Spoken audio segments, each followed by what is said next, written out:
नमस्कार। प्रादेशिक समाचार के साथ मैं चंदन कुमार कौंडिल्य। पहले मुख्य समाचार। राष्ट्रपति द्रौपदी मुर्मू ने वर्ष 2047 के स्वर्णिम भारत का लक्ष्य पाने के लिए विज्ञान और अध्यात्म दोनों के उपयोग करने पर दिया जोर। मुख्यमंत्री की खतियानी जोहार यात्रा का दूसरा चरण 17 जनवरी से कोडरमा से शुरू होगा। कोल इंडिया के कामगारों को 11वें वेतन समझौते पर 19% एमजीबी देने पर बनी सहमति। 2.5 लाख से अधिक कोयला कामगारों को मिलेगा लाभ। और मौसम विभाग ने बढ़ती ठंड को लेकर जारी किया हाई अलर्ट। अगले कुछ दिनों तक कोहरा और धुंध से राहत नहीं। राज्य में बीते 24 घंटों में ठंड से 4 की मौत। और अब समाचार विस्तार से। राष्ट्रपति द्रौपदी मुर्मू ने कहा है कि युद्ध और विषमता के इस दौर में विश्व समुदाय समाधान के लिए भारत की ओर देख रहा है। उन्होंने कहा कि अनिश्चितता के माहौल में भारत अपने राष्ट्रीय हितों की रक्षा के साथ साथ विश्व में शांति के अग्रदूत की भूमिका भी निभा रहा है। श्रीमती मुर्मू कल राजस्थान के आबू रोड में ब्रह्म कुमारियों द्वारा आयोजित rising India through spiritual empowerment पर राष्ट्रीय अभियान के शुभारंभ के बाद कार्यक्रम को संबोधित कर रही थीं। उन्होंने कहा कि इस अमृत काल में वर्ष 2047 के स्वर्णिम भारत का लक्ष्य पाने के लिए देश को विज्ञान और आध्यात्म दोनों का ही उपयोग करना होगा। राष्ट्रपति ने कहा कि पर्यावरण संरक्षण भी आध्यात्मिक सशक्तिकरण का एक रूप है। उन्होंने कहा कि जीवन में शांति लाने के लिए पर्यावरण की रक्षा करनी होगी और भारत ने जलवायु परिवर्तन की चुनौती का सामना करने के लिए महत्वपूर्ण पहल की है।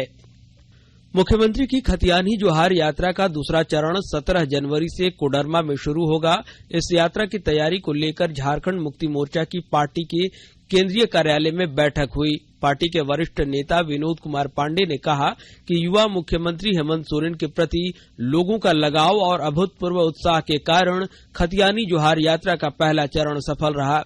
उन्होंने बताया कि खतियानी जोहार यात्रा के दूसरे चरण में 17 जनवरी को कोडरमा, 18 जनवरी को गिरिडीह, 23 जनवरी को सिमडेगा, 24 जनवरी को पश्चिम सिंहभूम और 31 जनवरी को सरायकेला खरसावां और पूर्वी सिंहभूम जिले में कार्यक्रम होगा।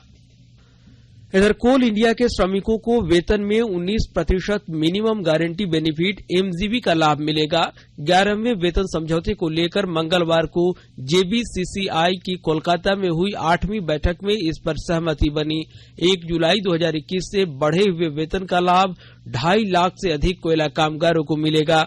इस निर्णय से कोल इंडिया पर सालाना 6,200 करोड़ रुपए का अतिरिक्त भार आएगा। श्रमिकों को मिलने वाले भत्ते, अन्य सुविधाओं और एरियर भुगतान कब तक होगा, इस पर अगली बैठक में निर्णय होगा। मालूम हो कि कोयला श्रमिकों को इससे पहले 10वें वेतन समझौते में 20% एमजीबी मिला था। बीसीसीएल सीएमडी समीरन दत्ता ने बताया कि बीसीसीएल को इससे करीब 1,500 करोड़ रुपए का भार पड़ेगा। और बांग्लादेश के ऊर्जा राज्य मंत्री नजरुल हमीद ने कहा कि झारखंड के गोड्डा में निर्माणाधीन बिजली संयंत्र से मार्च में बांग्लादेश को बिजली मिलेगी। अडानी पावर लिमिटेड द्वारा बनाए जा रहे 1600 मेगावाट क्षमता के निर्माणाधीन बिजली संयंत्र का निरीक्षण करने के बाद उन्होंने ये बातें कही। श्री नजरुल ने कहा कि गर्मी में पहली इकाई से 750 मेगावाट की बिजली देश की आवश्यकताओं को पूरा करने के लिए मार्च से मिलेगी। आपको बता दें कि बांग्लादेश की सरकार के साथ नवंबर 2017 में एक समझौते के अंतर्गत अडानी पावर लिमिटेड द्वारा झारखंड में बिजली संयंत्र का निर्माण किया जा रहा है। प्रधानमंत्री नरेंद्र मोदी 27 जनवरी को परीक्षा पे चर्चा के 6वें संस्करण में विद्यार्थियों, शिक्षकों और अभिभावकों के साथ संवाद करेंगे। ये कार्यक्रम नई दिल्ली के तालकटोरा इंडोर स्टेडियम में आयोजित किया जाएगा। शिक्षा मंत्री धर्मेंद्र प्रधान ने ये जानकारी दी है। श्री मोदी ने एक अद्वितीय संवादात्मक कार्यक्रम परीक्षा पे चर्चा की परिकल्पना की, जिसमें देश भर के विद्यार्थियों, अभिभावकों और शिक्षकों के साथ साथ विदेशों में रह रहे लोगों से भी बातचीत होती है। और आकाशवाणी के ताजा तरीन समाचारों के लिए आप हमारी वेबसाइट newsonair.com पर लॉग इन कर सकते हैं। ताजा समाचार Twitter handle @AIR News Alerts और Facebook page all India radio news पर भी उपलब्ध है। आप प्रादेशिक समाचार एकांश के ट्विटर हैंडल @AIR News_Ranchi और फेसबुक, इंस्टाग्राम पेज और YouTube channel AIR News Ranchi पर भी हमारे बुलेटिन सुन सकते हैं। प्रादेशिक समाचार आप आकाशवाणी रांची से सुन रहे हैं। मुख्यमंत्री हेमंत सोरेन आज से 2 दिवसीय दौरे पर साहेबगंज जा रहे हैं। श्री सोरेन आज दोपहर 1 बजे पटना के तालबारिया फुटबॉल ग्राउंड पर हेलीकॉप्टर से पहुंचेंगे, जहां पार्टी द्वारा तय कार्यक्रम में शामिल होंगे और पटना स्थित आवास में रात्रि विश्राम करेंगे। वहीं 5 जनवरी को दोपहर 2 बजे पटना से रांची के लिए रवाना होंगे। ये जानकारी मुख्यमंत्री सचिवालय ने पत्र जारी कर दी है। और गुमला जिला प्रशासन जिले के छात्र छात्राओं को शिक्षा के क्षेत्र में बेहतर माहौल देने को लेकर जिले के सभी 12 प्रखंडों में पुस्तकालय का निर्माण करा रही है। विस्तृत जानकारी दे रहे हैं हमारे गुमला संवाददाता। गुमला जिला प्रशासन जिले के छात्र छात्राओं को शिक्षा के क्षेत्र में बेहतर माहौल प्रदान करने को लेकर पुस्तकालय क्रांति के तहत जिले के सभी प्रखंडों में पुस्तकालय का निर्माण करा रही है। जिले में पूर्व से एक अनुमंडल स्तरीय पुस्तकालय क्रियाशील है, जबकि आगामी 15 फरवरी तक एक जिला स्तरीय पुस्तकालय क्रियाशील करने का लक्ष्य रखा गया है। इसके अतिरिक्त जिला प्रशासन एक जिला स्तरीय महिला पुस्तकालय का निर्माण करा रही है। इन पुस्तकालयों में जिले के गरीब और जरूरतमंद छात्र छात्राओं को प्रतियोगी परीक्षाओं तथा कंप्यूटर शिक्षा से संबंधित पर्याप्त पुस्तकें उपलब्ध कराई जा सके। नरेश कुमार, आकाशवाणी समाचार, गुमला। मौसम विभाग ने बढ़ती ठंड को लेकर हाई अलर्ट जारी किया है। लोगों को ठंड से बचने की सलाह दी है। विभाग ने कहा है कि अभी कोहरा और धुंध से तुरंत राहत नहीं मिलेगी। सभी जिलों में कोहरा, धुंध और बादल छाए रहने से लोगों की दिनचर्या प्रभावित हो गई है। कई ट्रेनें मौसम के कारण रद्द कर दी गई हैं या देर से चल रही हैं। इधर ठंड से सब्जियों के उत्पादन पर भी असर पड़ा है। इससे किसान भी चिंतित हैं।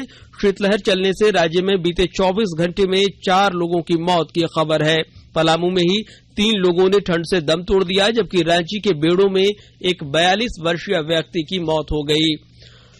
और झारखंड में पड़ रही भीषण ठंड को देखते हुए राज्य के सरकारी स्कूलों में 8 जनवरी तक कक्षा 1 से 5 तक के बच्चों के लिए छुट्टी की घोषणा की गई है।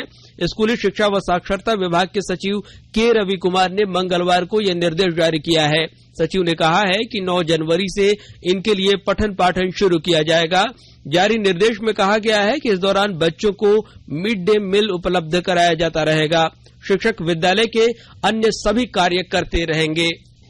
राष्ट्रीय खादी और सरहद महोत्सव के मेले में 7वें दिन कल लोगों की सुबह से लेकर देर शाम तक भीड़ लगी रही।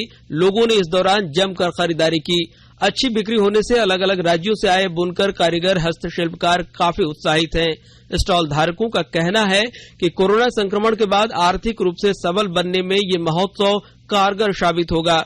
इस दौरान झारखंड फिल्म एंड टेलीविजन अकादमी की ओर से नुक्कड़ नाटक भी प्रस्तुत किया गया है।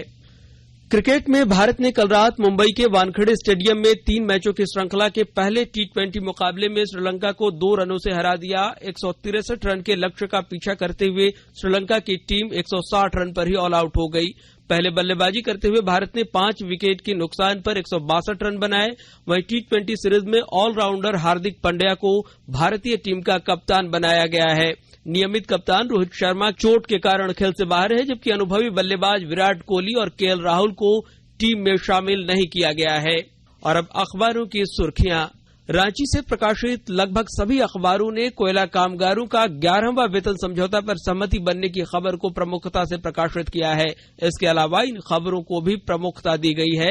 हिंदुस्तान की सुर्खी है, सम्मेद शिखर जी पर जैन समुदाय में उबाल। प्रभात खबर ने लिखा है, राजधानी रांची में सड़क पर उतरे जैन धर्मावलंबी, जयपुर में अनशन कर रहे जैन मुनि ने प्राण त्यागे। दैनिक जागरण ने सुप्रीम कोर्ट के हवाले से लिखा है, मंत्री की बात को सरकार का बयान नहीं माना जा सकता है।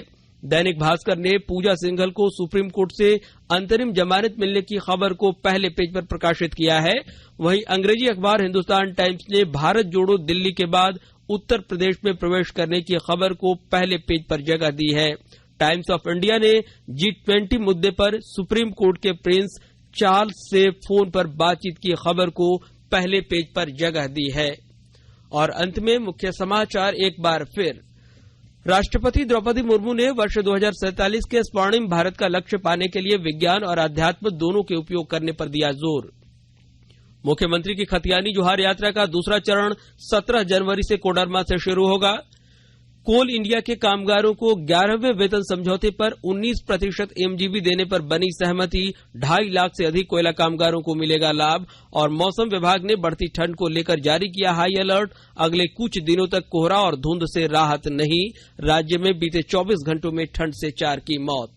और इसके साथ ही आकाशवाणी रांची से प्रादेशिक समाचार का यह बुलेटिन समाप्त हुआ। नमस्कार।